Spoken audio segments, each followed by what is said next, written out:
Fala aí, boss, beleza?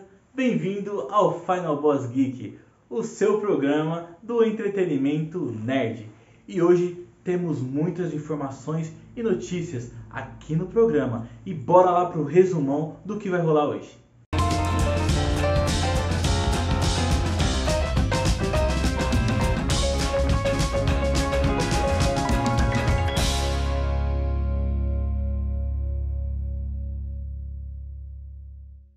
Isso aí, boss. Esse foi o nosso resumo da programação de hoje. E agora vamos para o nosso primeiro quadro com os nossos parceiros, o Boss Popcast.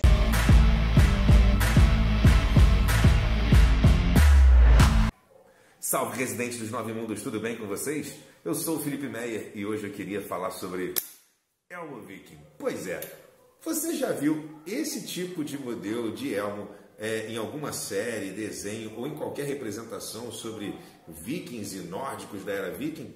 Se não, deveria. Porque esse daqui é um modelo inspirado no que seria, o modelo de elmo, o tipo de elmo mais utilizado durante a era viking. Na verdade, até pouco tempo atrás, esse modelo ele era considerado o único elmo que teria sido encontrado relativamente bem conservado da era viking. E não era tão bem conservado assim, que é o que a gente também vai falar aqui.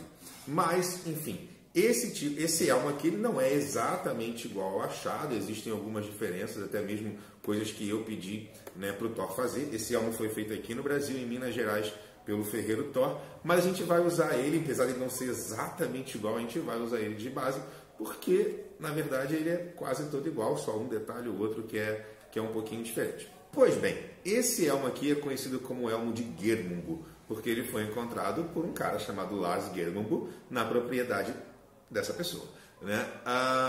E até pouco tempo atrás, esse tipo de elmo, ou seja, o achado, onde esse aqui foi inspirado, era considerado o achado mais bem preservado de um elmo da era viking, mesmo que isso não signifique que ele era tão bem preservado assim. Agora, há pouco tempo atrás, um elmo que foi encontrado nas Ilhas Britânicas em 1950 foi datado como sendo da era viking, então a gente tem um outro exemplo de elmo com uma estrutura de certa forma bem preservada. Mas o elmo de Geirmundur é o que você vai mais ver por aí, justamente porque durante muito tempo ele foi o único achado que tem uma estrutura que foi mais ou menos bem preservada. E esse elmo foi encontrado em 17 fragmentos. Ele hoje está reconstruído. As fotos que se vê por aí de uma reconstrução desse elmo, ela não é uma foto do elmo reconstruído, porque são, na verdade, esses fragmentos posicionados em cima de uma estrutura de gesso feita para ter o formato próximo do que seria o elmo. O que a gente sabe, de acordo com esses fragmentos? Foram encontrados pedaços desses 4 painéis que formam o domo do elmo. Esse elmo é formado por 4 painéis de ferro que eles são triangulares e são curvados. Também foram encontrados fragmentos da estrutura interna, que foram encontrados pedaços dessas tiras de ferro, que elas são tiras de ferro finas, que são rebitadas nessa outra tira de ferro, que ela é curvada e que vem por cima justamente da fenda entre essas duas placas. Então, se tem uma tira de ferro fina por baixo, rebitada nessa peça curva, que une essas duas placas aqui do elmo. E essas tiras foram encontradas de duas formas. Existem 2 tiras independentes, que são as que formam as laterais do elmo, e existe uma tira que ela é inteiriça, que vem aqui da testa até a parte da nuca.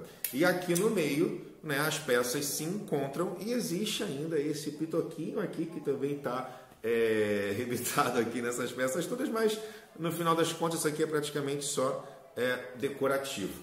Então foram encontrados pedaços da estrutura que montam aqui o elmo, que é o que acaba até dando nome a esse tipo de elmo. Além dessa estrutura do domo, foram encontrados também pedaços de uma barra grossa de ferro que é presa abaixo dele, e nela foram encontradas algumas perfurações, não necessariamente nesse mesmo distanciamento que está aqui, e essas perfurações elas poderiam ter sido usadas para prender uma outra proteção para a parte do pescoço, como era comum nesse tipo de elmo que teria sido usado durante a Era Viking. Inclusive, no achado, existem 2 ou 4 anéis pendurados, que talvez seriam parte de uma cota de malha.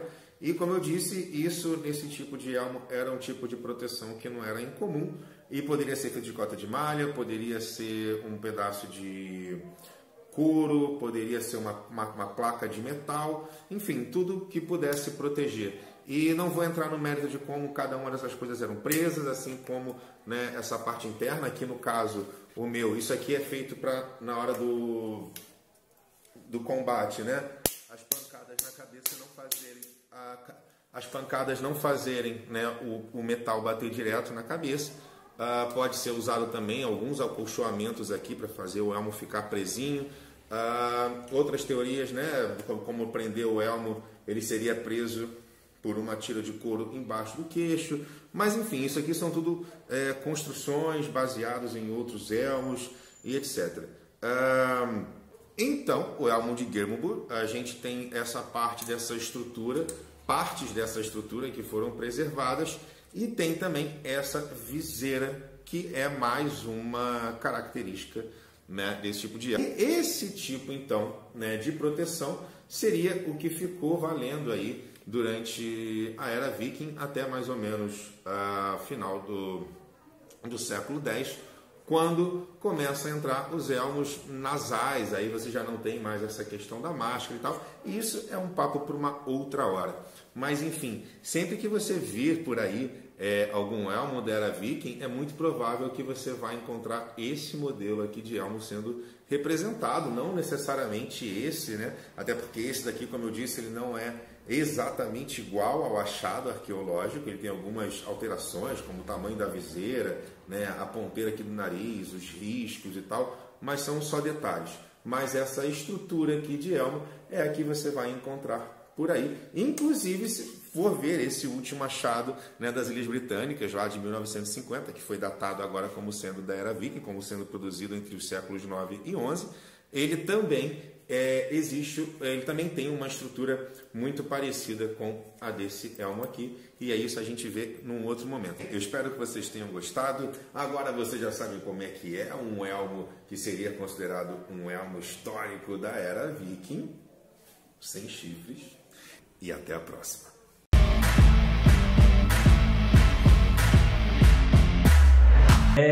E esse foi o nosso quadro com os nossos parceiros. E agora vamos para um breve intervalo, e neste momento eu te convido a seguir as nossas redes sociais. E bora lá, o intervalo é rapidinho e a gente já volta.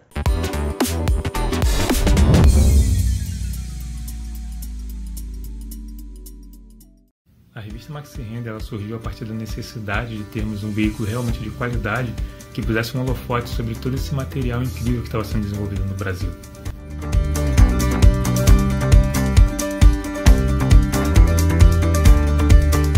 A gente sempre quis trazer um conteúdo leve, mas ao mesmo tempo informativo, tanto para quem está começando agora, mas também para quem já é mais experiente.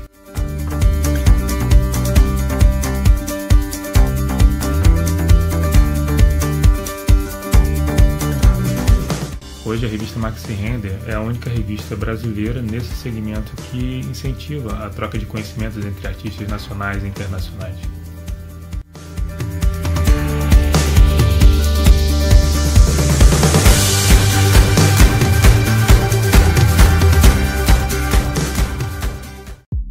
Sabe aquele filme, série, anime ou game que você gostou tanto ou talvez não?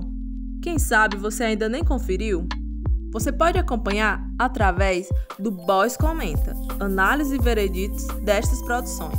Tudo isso em nossos programas e em nossas redes. Siga-nos em @FinalBossGeek. Final Boss, a sua casa do entretenimento nerd geek.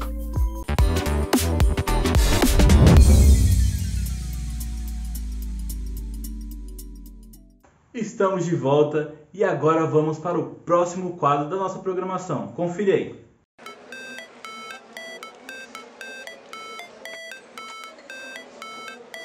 E aí, galera? Hoje a gente vai bater um papinho sobre a evolução dos games, tá?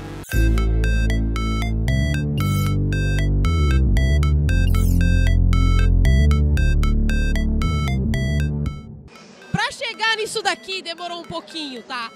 Seguinte, primeiro game lançado no mundo foi o Tennis for Two.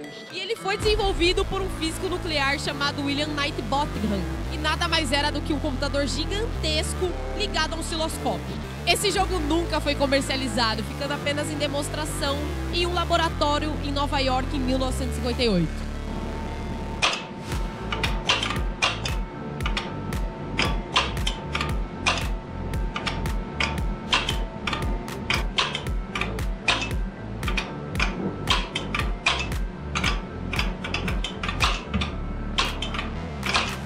Apesar do grande sucesso, William nunca quis patentear a sua grande criação. A SEGA estava investindo forte nos games arcades. Em 1972, criou o Atari, que foi o primeiro console de games a ser lançado no mundo. E para quem não sabe, arcade é aquele tipo de jogo onde a gente precisa alcançar a pontuação mais alta possível.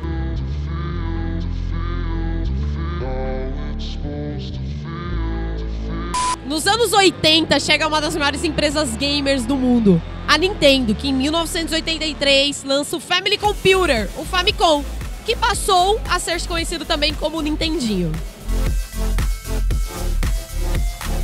E nos anos 90 também chegam a PlayStation, Sega Saturn e Nintendo 64. Também passam a ser desenvolvidos jogos em 3D e os CDs passam a ser utilizados em maior escala. Galera, agora uma curiosidade. A PlayStation, a Sony não tinha nem pretensões de criar a PlayStation. A Sony apenas faria um serviço para a Nintendo, porém a Nintendo acabou optando por outra empresa para realizar esse serviço, então a Sony resolveu criar o PlayStation.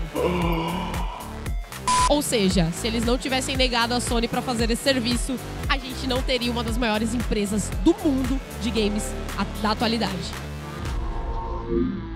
A sexta geração foi marcada pelos games 128 bits e nós tínhamos 4 grandes empresas representando nessa época: a SEGA, a Sony, a Nintendo e a Microsoft, cada uma com seus respectivos consoles. Começando pelo Dreamcast, que foi lançado em 1998. Logo em seguida, a PlayStation, com seu novo lançamento, o PlayStation 2, foi lançado em 2000, batendo recordes de venda e aumentando o número de pessoas interessadas em game. Com o sucesso do PlayStation 2 e o ofuscamento tecnológico da Dreamcast, a SEGA decide então sair completamente do mercado gamer. Completando a sexta geração de consoles, em 2001 a Nintendo lança o GameCube e a Microsoft lança o primeiro Xbox.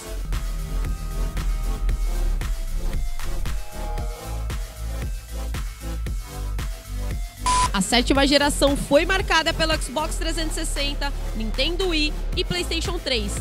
Já chegando na oitava, nós temos aí o Xbox One, Nintendo Wii U, Nintendo Switch e PlayStation 4.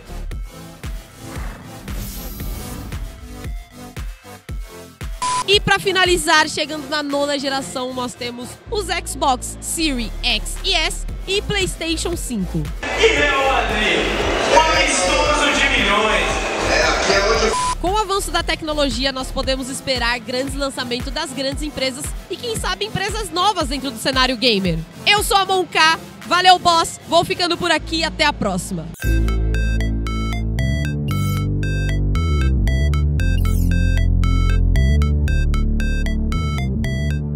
Realmente a programação de hoje está finíssima e belíssima. Mas agora vamos dar uma pequena pausa para o intervalo e já já estamos de volta.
aí, boss, beleza? Bate-papo você pode conferir no Talk Boss. Lá você terá entrevistas, resenhas com atores, dubladores, cineastas, escritores, quadrinistas, criadores de conteúdo e com todos aqueles que fazem parte do mundo pop. Tudo isso em nossos programas e em nossas redes. Siga-nos em @FinalBossGeek. Final Boss, a sua casa do entretenimento nerd geek.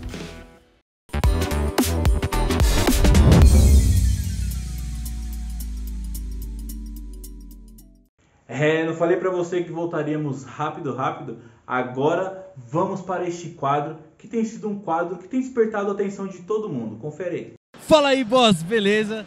Hoje eu vim trazer pra vocês aqui algumas curiosidades, desse cara aqui, conhecido como Kratos, ou também conhecido como Cleitão, o brabo da guerra, o pai do garoto, ou Kratos. Isso vai de várias pronúncias, então bora lá pro vídeo. Boss, você sabia?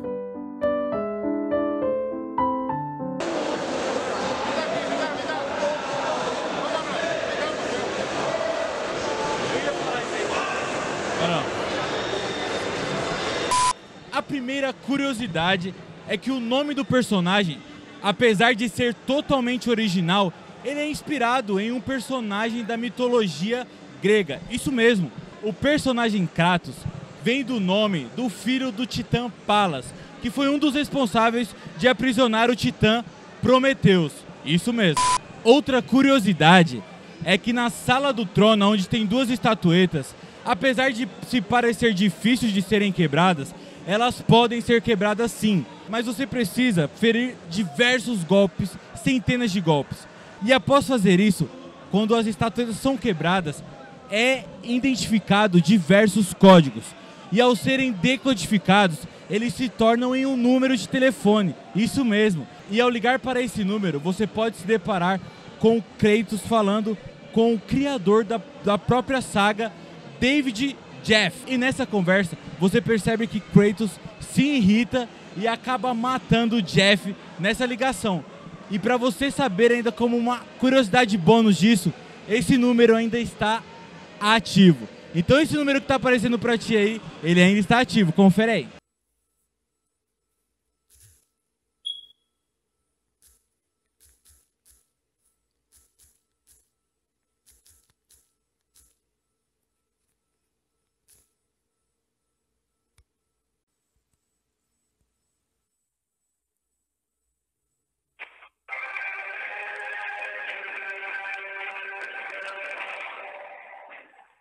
By the gods, you've done it.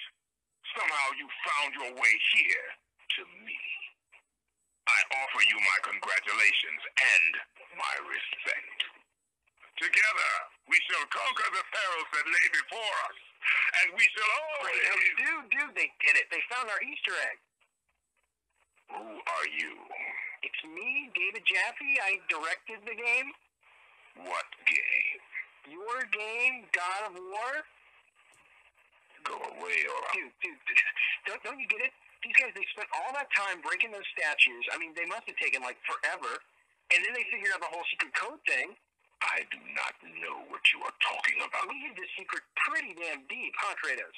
If I kill you, I will get bored. So wait. If you got the secret from the net or a magazine, then actually you kind of suck. I mean, work for it a bit, right, Kratos? Actually, can I call you Krait? No. Go away, or I'll... Don't you hate when they get the codes off the net? So lazy. Hey, see, Krait, what are you so pale for? I am serious. You know, up close, you actually look kind of pasty, if you don't mind me saying it. It's kind of gross. Oh, my God!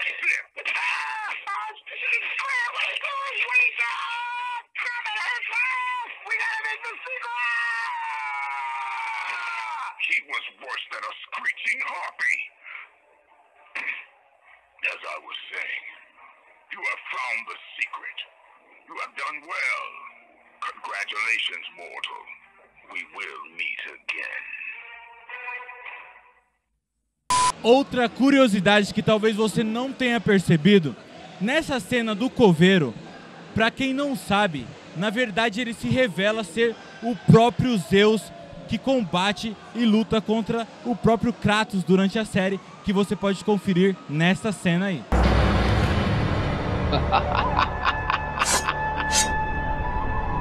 Continue, filho, continue. Athena pensou bem em te escolher. Eu sabia que ia ser você. Quem é você? Então, você tem a lâmina. A pele é pálida como a lua. Parece que você é o escolhido mesmo. Espero que Atenas sobreviva. Mas tenha cuidado. Não quero ver você morto antes que eu termine este túmulo. Um túmulo? No meio de uma batalha? Quem irá ocupar isto, velho homem? Você, meu filho. Eu tenho muito que cavar ainda. Tudo será revelado no exato momento. E quando tudo parecer estar perdido, Kratos, eu estarei lá para ajudar. Apesar de o jogo de God of War não ter sofrido nenhum tipo de alteração ou censura aqui nas Américas, ele sofreu uma censura no Japão e na Europa referente a esta cena. Podemos ver que existe um momento do jogo em que Kratos precisa fazer um sacrifício para passar este momento da cena. E a cena real, ele precisa sacrificar um de seus próprios soldados, o que foi modificado nos outros ambientações, que ele sacrifica apenas o monstro. E para concluirmos, você sabia que na verdade as tatuagens do deus da guerra não seriam vermelhas e sim azul?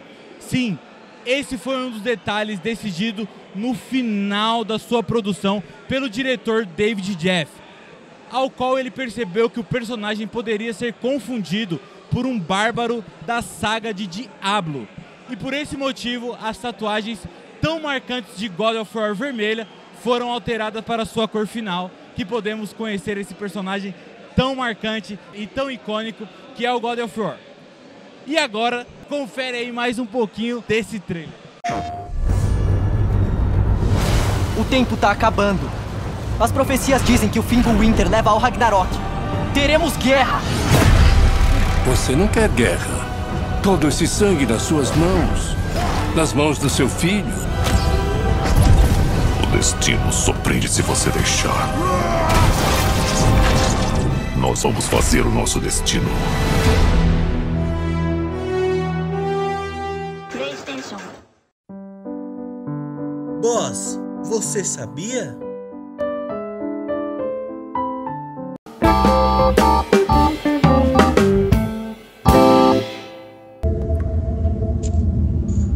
Salve, mano, tudo bom?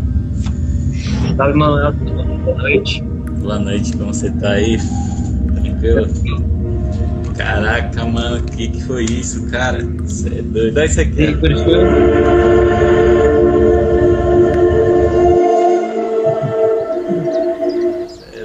sou fã, cara. Eu sou fã, você é doido. Sou fã e parabéns. Eu também sou fã demais. Pelo trabalho de vocês aí.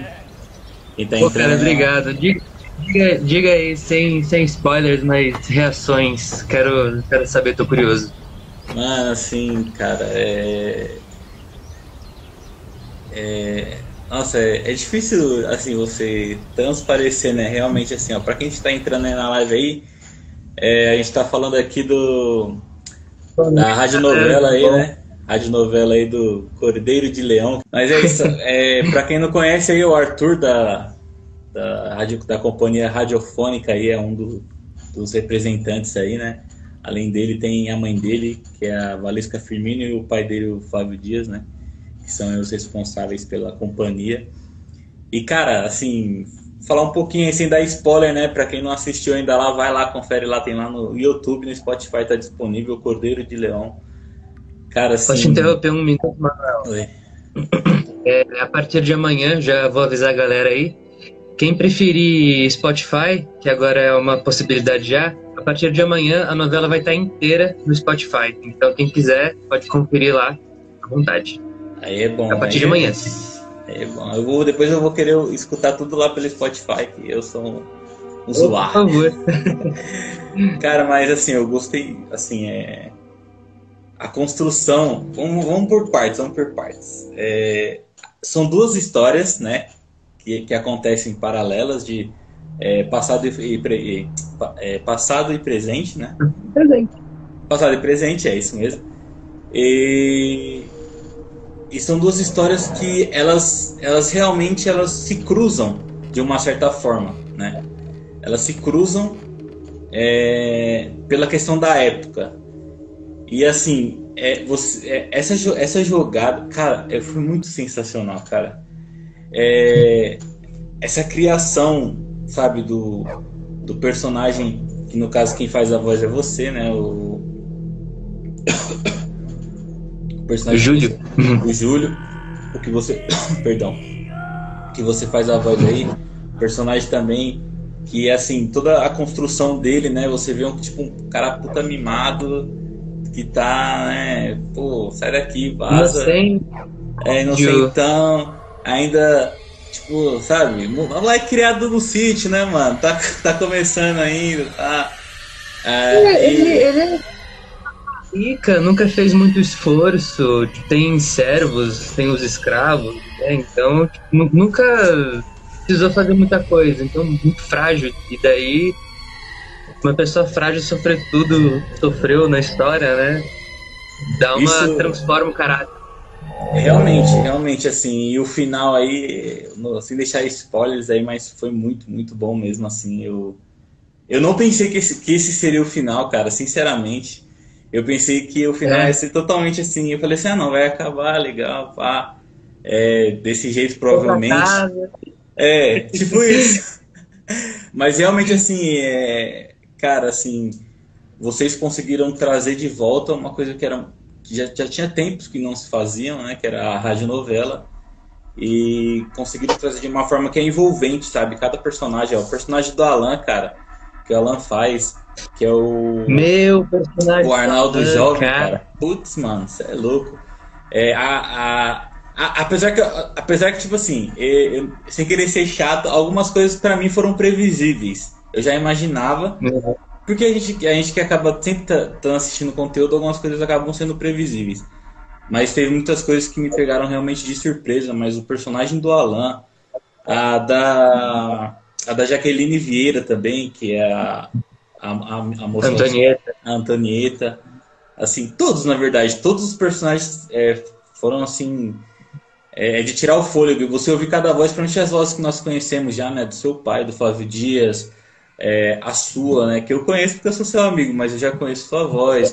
Você poder ver ali a voz do Francisco Júnior, quando no episódio que ele aparece, você fala... Porque assim, eu fiquei assim, o Arthur tinha comentado que ele ia participar, mas eu ainda não tinha pegado a voz dele. No episódio que ele apareceu, você fica tipo, nossa, caraca, ele tá aqui.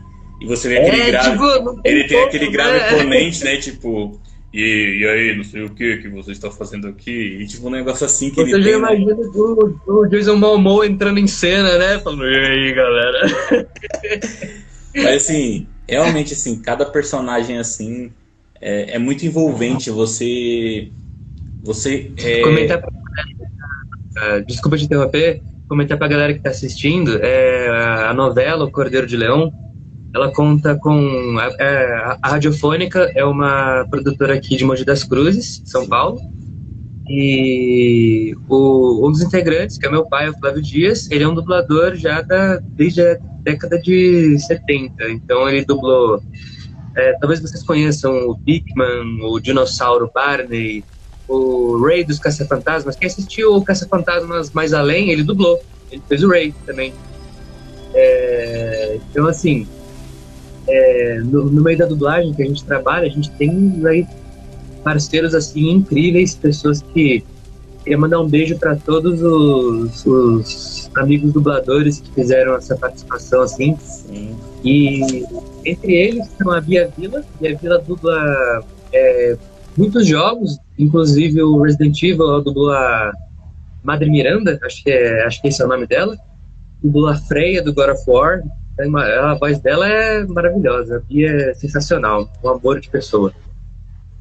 Meu pai dubla também um dos personagens, o Francisco Júnior, que a gente estava citando agora, que dublou Aquaman, Jason Momoa em todos os personagens, ele dubla, né? O Nelson Machado, que é o Kiko, acho que todo mundo conhece o Kiko. E eu queria ter o André Sauer, que dubla o Jon Snow do Game of Thrones. E também o Guilherme Marques, que, putz, o Guilherme também, ele deu um show no personagem, que, cara, assim, eu expliquei pra ele brevemente, assim, ó, personagem assim, assado e tal, e ele falou, não, beleza, ele foi me mandando assim, cara, e a cada episódio que ele me mandava, eu ficava, nossa, é isso, eu não precisa dirigir, o cara, ele pegou a essência, assim, do personagem e fez. Desculpa te interromper, mano, não, você queria... Não, já pegando o seu gancho aí, eu quero parabenizar cada um aí, né? Eu separei aqui uma colinha, né, dos nomes de todos, para não deixar ninguém de fora. Mas tem lá, ó, parabenizar o Alan Gonçalves, o André Sauer, né? É isso mesmo? Sauer, perdão. André Sauer, Arlete Montenegro, Arthur Guimarães, Beatriz Vila, Flávio Dias, Francisco Júnior, Gabriela Stano, Guilherme Marques, Jaqueline Vieira, Márcio Seixas, Nelson Machado, Geraldo Gomes, Silvio de Souza, Vitor Gonçalves, Valesca Firmino, Isabela Zandona, Rodrigo Prats, Tainá de Prado e Thiago Cardoso. A cada um que participou aí, parabéns. Uma salva de palmas aí para vocês foram excelentes aí. Muito obrigado. Cada uma sua participação. E, cara, eu quero ver mais isso ainda. E, como eu disse aqui, a gente está aqui para ajudar e divulgar, porque o negócio realmente é muito bom mesmo, assim. A gente pretende fazer uma segunda temporada. Para quem está assistindo, assim, queria convidar para vocês a ouvir a novela. Tá no YouTube, já quem quiser pegar para assistir, para ouvir agora. É envolvente. Eu tenho certeza que se você ver o primeiro, você vai querer ver o segundo e depois ver o terceiro e assim por diante. Mas amanhã vai estar no Spotify, então quem quiser esperar amanhã, escutem, porque garanto que vale a pena. É um trabalho tanto quanto antigo, mas a gente trouxe para pro agora, né? Conseguiu transportar esse tipo de arte. Sim, realmente. E eu queria muito que o pessoal fosse atrás para ouvir, porque é um trabalho assim que a gente fez com muito carinho e a gente deixou um gancho para a segunda temporada e a gente quer muito fazer a segunda temporada e a gente queria fazer um crowdfunding. Então a gente queria muito que muitas pessoas ouvissem, para que muitas pessoas quisessem ouvir a segunda temporada. Isso é bom. Vamos aí, pessoal, vamos escutar aí que vale a pena mesmo. Vale muito a pena, é muito bom. Mano, mas assim, realmente, assim, falando de modo geral, pra mim, cara, cada detalhe assim, sabe? E no final, principalmente, você sabe que eu sou muito pegado na parte musical, né? E, cara, essa trilha que vocês escolheram pra encerramento aí, pra mim, foi perfeita, cara, com a cena. Porque assim, você cria, né? A radionovela serve pra isso, pra você criar na mente, você imaginar, você criar o cenário, tudo que tá acontecendo e a trilha, ela ajuda muito nisso, né? E tipo, esse final aí foi perfeito, né? Me remeteu eu comecei a lembrar de várias outras produções que você começa a trazer, né? E fala, caraca, mano, isso aqui é muito tipo isso, começa a lembrar, é muito, muito bem feito. Nossa, e o pior é que eu me toquei agora, né? Você é regente de orquestra, você é um maestro, então, tipo, você sabe, né, a história daquela música, sabe o que ela significa, né? Então, tipo assim, na hora que eu tava indo pro final, eu falei, eu preciso de um final impactante, assim, preciso que acabe. Aí eu fui pesquisando, assim, daí eu falei, caraca, essa aqui é interessante, só que eu fui pesquisando mais, eu falei, caraca, mas tem muito a ver com a história, então, tipo, caiu feito uma luva. Sim, a música é realmente muito perfeita mesmo, cara. Parabéns mesmo aí pela escolha aí. Parabéns mesmo. Muito obrigado. E é nóis, mano, tamo aí. E nas próximas aí, já falei, quem precisar de trilha sonora aí, quem sabe a Orquestra Final Boss não faça a trilha sonora da segunda temporada aí, ó. Já pensou? Com certeza, eu queria até deixar um anúncio aqui, tava até conversando com a minha mãe hoje, que é a Valesca, que foi a co-roteirista do Cordeiro de Leão. A gente tá para lançar uma outra radionovela E só que não é de terror, é um outro tema. Não vou dar muitos detalhes agora, mas vai ser uma minissérie, vai ser bem mais curtinho. Valeu aí, valeu pessoal, obrigado por tudo, valeu boss. Pessoal. Tamo junto, mano. Valeu, boss. Tamo junto. Valeu, Manuel. Abraço. Valeu, abraço.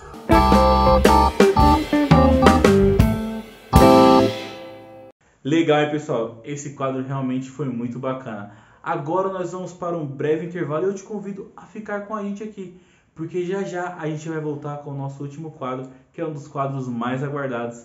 Então, bora lá pro comercial e já já a gente tá de volta.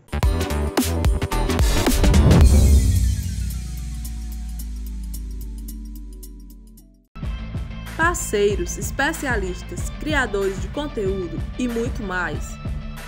Você confere no Boss Popcast. Tudo isso em nossos programas e em nossas redes.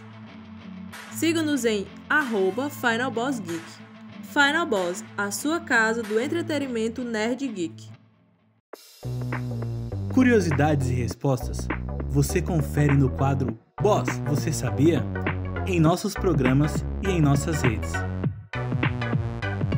Siga-nos em @FinalBossGeek. Final Boss, a sua casa do entretenimento nerd geek. Tem dúvidas sobre eventos geeks, sobre o que assistir ou sobre cinema independente? O que tem de novidade pelo mundo geek? Indicações e referências você confere no Boss Indica. Tudo isso em nossos programas e em nossas redes. Siga-nos em @FinalBossGeek. Final Boss, a sua casa do entretenimento nerd geek.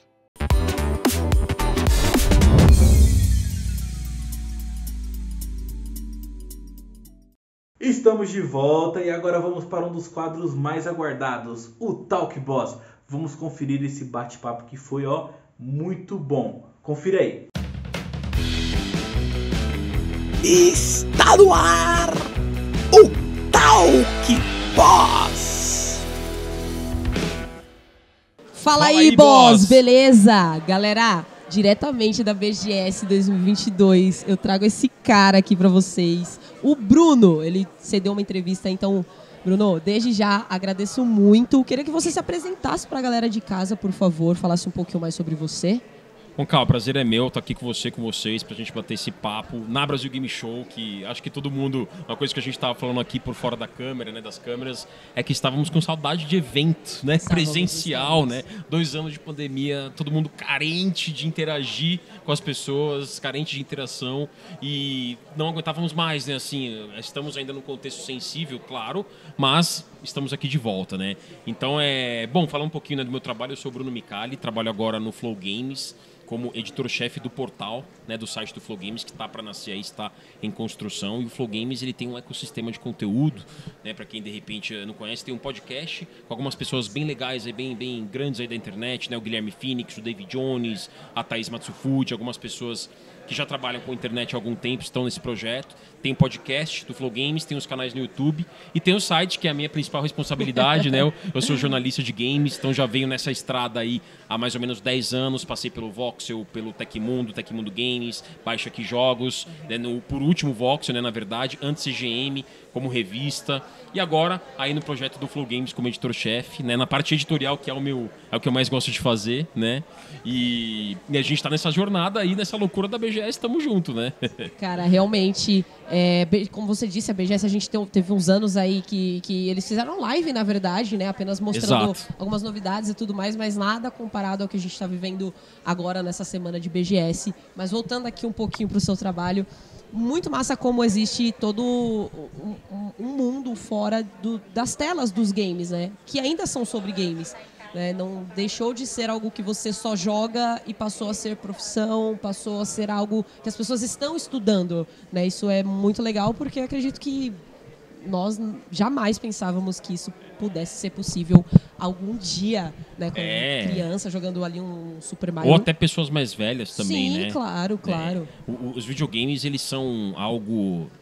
por isso que a gente usa muito a palavra ecossistema, porque eles são objetos culturais. Os videogames estão na cultura da sociedade hoje, né? Não somente uma coisa pontual, lúdica, né? Não é somente uma coisa apenas para diversão ou apenas pelo lúdico, e sim para uma reflexão, para uma profundidade, para educação, para estudos, para desenvolvimento e pesquisa de coisa, de lugares, estudos geográficos ou geolocalização, né? É algo que os games podem fazer isso muito bem.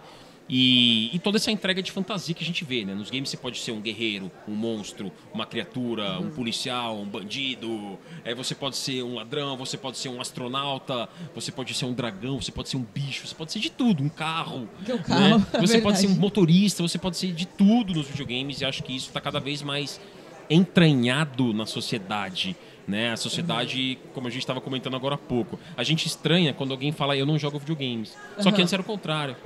Antes, quando a gente falava, eu jogo videogame, então tá, ele pertence a um grupo, a um clubismo ali, né, um nicho. Não é mais nicho videogame. Não, né? não Videogame é mais. você estranha. Se alguém se pergunta pra alguém se joga videogame, eu não jogo, não conheço, não acompanho. Ah, tá bom, você estranha, né? Quando alguém fala que não conhece nada de games hoje, né? É verdade, é verdade. Até mesmo se a gente parar pra pensar, pessoas mais velhas que não tinham contato nenhum e permanecem não tendo, hoje elas têm muito mais noção do que são os games, do que os games podem fazer, do que antigamente, né? Então eles estão, como eu disse, estão virando profissão, as pessoas estão indo atrás de estudar sobre, né? Pessoas que estudam para ser coaching, para ser treinador aí, traduzindo aí pro português livre. Estudando para ser treinador de um jogo específico, criando estratégias únicas e exclusivas para aquele time de esportes. Eu acho que isso é magnífico. Magnífico porque dá oportunidades para as pessoas que não, gostam muito de games, mas não estão tanto ali na linha da criação de conteúdo, como a gente estava conversando um pouco atrás também, né? Não, perfeito. Isso que você trouxe é muito legal, Monká, porque abre pra gente um leque chamado trabalhar com videogames. Não se restringe só a criar conteúdo, só a fazer uma transmissão, um streaming, ou somente a escrever. Tem inúmeros departamentos hoje que a pessoa pode optar. Aqui no Brasil, inclusive, né? Desenvolvimento de games. Para quem quiser programação, temos faculdades já há muito tempo. Isso já acontece aqui no Brasil. Uma das primeiras foi a AMB Morumbi, com um curso de design de games. Mas hoje a gente tem na Unisa, hoje a gente tem no Senac, hoje a gente tem diversas instituições oferecendo cursos especializados. Tem até curso para quem quer ser um youtuber, para quem é tímido e quer ser um youtuber. Ou, de repente, você gosta de tradução, de localização, fazer adaptações de gírias, né? Gírias e expressões gringas para o português. Tem muito mercado. Se você for criativo até na maneira de pensar, você consegue encontrar brechas, né? Dublagem é um mercado que está expandindo absurdamente aqui no Brasil. Absurdo, e mundialmente, mas no Brasil, né? Temos um elenco, um repertório incrível de artistas no Brasil, né? Então, quando a gente fala em trabalhar com videogame, ou até mesmo na área de PR, assessoria, né, relações públicas, está crescendo em todos os campos, né? Todo mundo, as marcas de videogame estão precisando de pessoas que trabalhem com isso, até né, na área Monká? instrumental, né, para criar trilha sonora de games, cara. É muito massa. Então, pô, eu amo videogame, mas eu só sei tocar violino, cara. Só vai que você vai ter alguma coisa para você, né? Vai ter alguma coisa para você fazer, e isso é muito legal. E assim, falando de games, continuando nos games, óbvio, o nosso papo vai ser sobre games, mas eu quero saber de você, qual é a sua primeira lembrança de um jogo de videogame? Qual foi o primeiro que você jogou?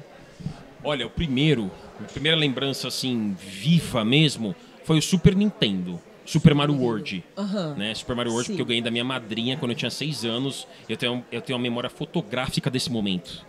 De quando eu ganhei, legal, né? Quando eu ganhei, onde eu tava, na casa que eu tava, em Taquaritinga, interior de São Paulo, na casa da minha avó, e minha madrinha me deu o Super Nintendo, que veio com o Super Mario World dentro ali da caixa.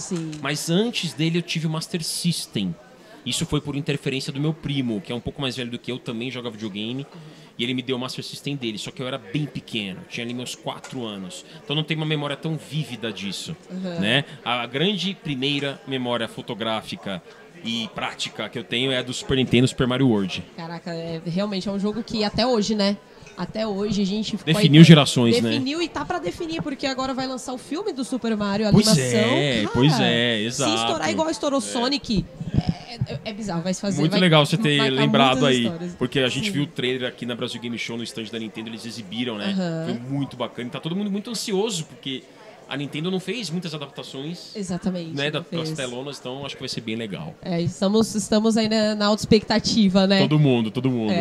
E qual o melhor jogo que você jogou na sua vida que te marcou, assim, de uma forma positiva, né? Vamos deixar os negativos no off. Claro, os negativos no off. Olha, a minha franquia favorita, que eu falo abertamente, é a GTA. Massa. GTA é a minha franquia favorita. Nossa, muito E a gente bom. sabe que é uma franquia polêmica, né? Assim, porque ela tem uma abordagem ali, mas é uma franquia ultra popular ao mesmo tempo, Sim, né? com O GTA certeza. V está entre os 5 jogos mais vendidos do mundo, com mais de 170 milhões de cópias vendidas mundialmente, né? Junto ali do Minecraft, de Tetris, tá entre os gigantes da indústria. claro. Então o GTA é a minha franquia favorita, com certeza absoluta. E dessa minha franquia favorita, o meu favorito é o GTA Vice City. O Vice City. É. Eu joguei o Vice City Stories, é o mesmo? Vice City Stories, ele é um spin-off É um baseado spin-off. no Vice City. Ah, então tem tá. um outro protagonista, um outro personagem, se passa antes da história. Uhum. Mas sim, é a mesma vibe, é a mesma cidade. É a mesma cidade, Né? sim, Tem alguns claro. personagens que se repetem. E, né, um se passa em 84, o outro se passa em 86, né, o Vice City. E se passa numa época que é a minha década favorita, que é nos anos 80. Então toda aquela vibe, toda a estética oitentista, né, sintetizadores, neon, Aham. dance, disco, muito heavy metal também, que eu gosto muito. Então a trilha sonora desse GTA é fantástica. Aham. Então, sem dúvida, acho que ele tá no meu panteão ali. Ah, sim, é. E pra quem não sabe, né, o GTA ele não tem só a série principal, né? Ele tem vários... Tem os spin-offs, né? Tem o Vice City Stories, que você muito bem lembrou. Sim. Tem o Liberty City Stories, que também é um baseado no 3. O próprio San Andreas é uma vertente ali, não é da série principal, não é O isso? San Andreas, ele acabou depois entrando na série principal, mas ele começou como um GTA, como é ainda, né? Um Aham. GTA não numerado. Sim. Né? Mas ele no caso do San Andreas, ele é por acaso um dos mais populares. Foi, né? acho que foi o mais Assim, vendido da época, né? Bateu Nossa, um recorde CJ, ali. né? Tinha o maior mapa de games da Tinha, geração tinha. que tinha ali, né? Era o Absolutamente. maior mapa que tinha de Absolutamente, games. cara, É era um muito mapa, massa. era um estado. Aham. O estado de San Andreas, com 3 cidades, né? San Fierro, Las Venturas e São Francisco, Las Vegas e Los Angeles. Los Angeles, né? porque os nomes são também... As cidades, Santos, na verdade, são baseadas em cidades reais dos Estados São Unidos, réplicas, né? São exatamente, réplicas, exatamente. E existem várias referências, eu acho isso muito legal. Muito legal. Bacana. Eu adoro. E também God of War e Zelda estão figurando ali entre minhas franquias favoritas. Metal Gear também, né, do Hideo Kojima. Então eu gosto muito desses que me marcaram bastante. Ah, Assim. você tá ansioso pro 6, então GTA 6. Nossa, tô Aqueles maluco. vazamentos ali. Aqueles vazamentos me deixaram assim. E eu assisti tudo, porque eu nem ligo pra spoiler nessas horas. Uhum. Eu quero ver, eu não aguento mais, que já faz 9 anos que o GTA. 9 anos, cara. E ainda assim, os caras se mantêm. Os caras se mantêm no topo, né? Isso é impressionante. Vendendo e alimentando uma fanbase ali muito, muito grande. Sim, com o né, RP principalmente agora. o Que, pô, RP, entrou aí pra... O RP, ele praticamente renovou tudo que tinha no GTA Online. Ele trouxe um novo público, expandiu o público existente, Uhum. né? Fez duas coisas muito difíceis. Expandiu o público existente e trazer um novo. Na mesma tacada, Uhum. né? Então, realmente, o GTA RP é um fenômeno. É um fenômeno, dá pra chamar dessa forma, né? Sim, e ainda é um estilo novo de jogo, né? É, porque ele Completamente embute novo. ali características de RPG, Uhum. né? No GTA Online, né? Realmente. Câmera 2 Câmera foi. Pode ir. Podemos? Posição, olha pra frente um pouquinho. Então, realmente, o GTRP, ele trouxe aí pra gente novas expectativas e um novo modo de jogar ali, né? Você, o roleplay que, cara, basicamente você brinca de cosplay, são personagens. Tem que viver aquele personagem, né? Exato, E é. falar pra vocês, é muito difícil. Eu tentei jogar o RP e eu não consegui manter o personagem por tempo. Se não for um personagem que realmente não se parece contigo... É, não. E assim, ele é praticamente um Second Life, assim, uma vida secundária ali dentro, né? Que a gente tem, né? Outro dia saiu uma notícia que foi muito interessante. O Ronaldinho Gaúcho, jogador de futebol, ele criou uma cidade dele ali no GTRP. Bombou, assim, a cidade dele. Tinha um monte de características, assim, que ele colocou lojas lá, marcas. E é isso que o pessoal faz, né? GTRP. Cria um mundinho mesmo. Tipo, um espelho do que é o mundo aqui fora, lá dentro, né? Lojas, pessoas vendendo coisas, galpões, fábricas, Sim. marcas, né? Até mesmo empresas reais que estão lá dentro, Exato, que pagaram exato. muito dinheiro pra estarem ali Exatamente, dentro. que tipo desembolsaram uma grana. Exatamente. E o detalhe, o GTRP, ele nasceu como um mod. Não é que foi um recurso lançado oficialmente pela Rockstar. Sim. Não é que a Rockstar chegou e falou, vamos lançar GTRP. Não, foi uma coisa que veio da comunidade. Sim. Das pessoas. Né? E aí cresceu e se tornou um gigante, né? E falando nisso, né, eu acho muito legal a atitude da Rockstar de não tirar Exato. esse jogo. Porque, cara, não tem jeito, né? Se fosse aí da Nintendo... A gente sabe que acaba rolando uma... A Rockstar, ela é engraçada, ela foi bem aberta mesmo a ideia, Sim. né? Ela, obviamente, hoje, ela reconhece, Sim, né? claro. Existe, não dá pra... Não fazer tem como vista negar, grossa, né? Aqui, RP, o que é isso? Eu não sei. É claro Não que tem eles como. sabem, né? Então, eles praticamente avalizaram, né? Lidera a chancela, né? Pra que o GTA RP continue existindo. E é incrível, assim, né? O que a gente faz lá é loucura, Não, né? é coisa de louco mesmo. Eu acho muito legal essa... Eu acho legal que às vezes eu assisto algumas lives de RP, né? Os maiores criadores de conteúdo hoje em dia conseguiram seus números por conta do RP, após entrar no RP, né? E você vê uma pessoa que, por exemplo, trabalha na polícia e ele fica 2 horas em reunião ali com a polícia dentro de um jogo. Cara, eu acho isso, a pessoa tem que se empenhar muito, viu? Não, porque não, eu, com o controle na mão e o GTA rodando... Não respondo por mim. Não conseguiria fazer isso. Não, e a gente quer zoar, a gente quer explodir coisas, a gente quer destruir coisas com a galera. Exatamente. Tipo então, assim, a gente sabe que essa é a graça do GTA, né? Então não dá pra ser regradinho, né? Então realmente é muito louco como o GTA RP se tornou algo também cultural em até certo ponto, né? Realmente, realmente. Acho que hoje todo gamer já passou um pouquinho pelo GTA. Com certeza. Essa franquia, todo mundo... Se a gente falar com os nossos pais... Sim. Nossa, GTA. GTA. Até porque meus pais brigavam quando eu jogava o San Andreas. Eles não deixavam, eles não queriam. Não, esse estilo não vai jogar, esse daqui não. Não vai jogar. Eu pegava escondidinho ali, colocava e jogava, e né? vai embora, né? Então sim, eles ouviram às vezes não da melhor forma, mas eles sabem o que é. Né? Eles sabem, lógico. Não, e assim, é aquela coisa, o GTA se tornou um ícone da cultura pop, né? Verdade. Ele saiu da bolha, furou a bolha dos games, né? Furou já há muito tempo. Se tornou um objeto da sociedade, né? Um objeto de discussão, para bem ou para mal, é um objeto de discussão. Sim. As pessoas gostam ou desgostam, mas estão falando sobre, né? Então é bem isso, né? Realmente, cara, é um jogo sensacional, né? Não tem jeito. Quantas memórias. Quantas memórias, meu Deus do céu. Os mods de GTA San Andreas, eram maravilhosos, maravilhosos.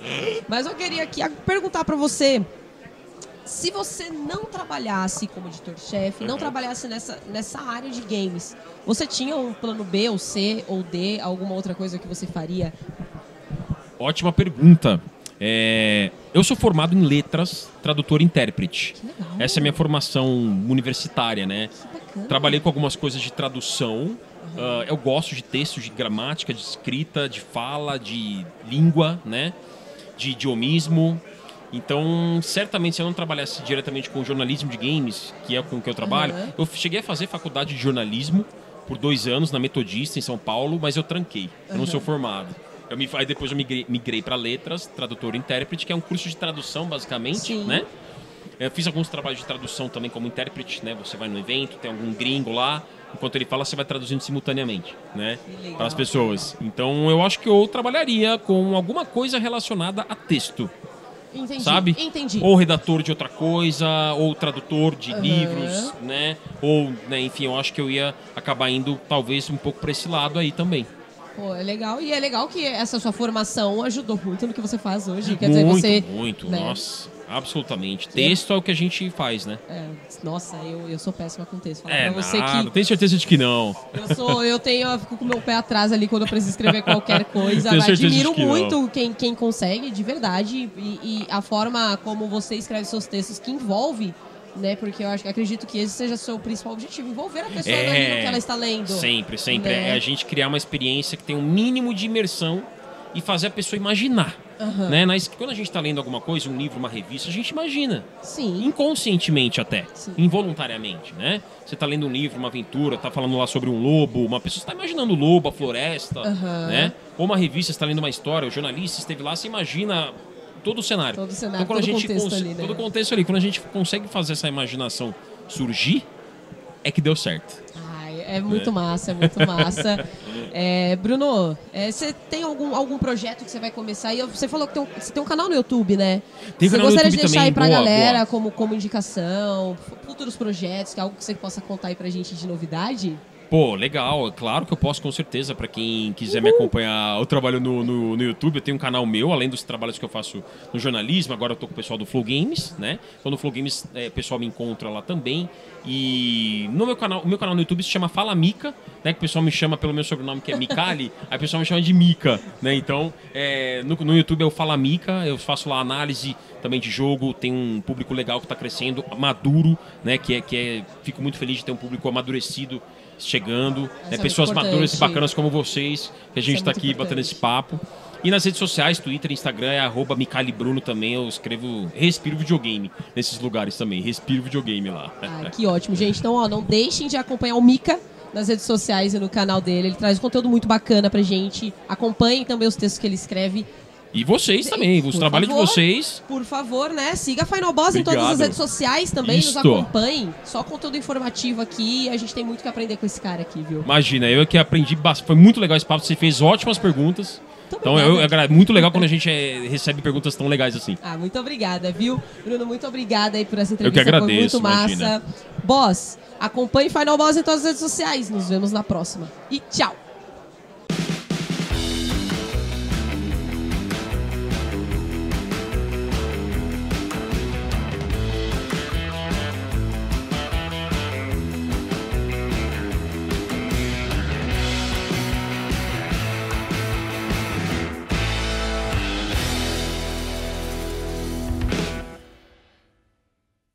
E é isso aí, boss. Chegamos ao final de mais um episódio. Mas é claro, gostaríamos de agradecer a cada um de vocês que permaneceram conosco até o final do episódio e também pedir que siga as nossas redes sociais. E para finalizar, vamos deixar aí uma dica com o nosso amiguinho, o Sonic. Não há nada melhor do que ser abraçado por alguém que a gente gosta. Mas se alguém tenta tocar em você num lugar ou de um modo que não lhe agrada, isso não é nada bom. Seu corpo lhe pertence, ninguém tem o direito de tocar nele se não quiser. Então o que deve fazer? Primeiro dizer não, depois dar o fora dali. E o mais importante, conte para alguém em quem confie, como seus pais, seu professor ou um policial.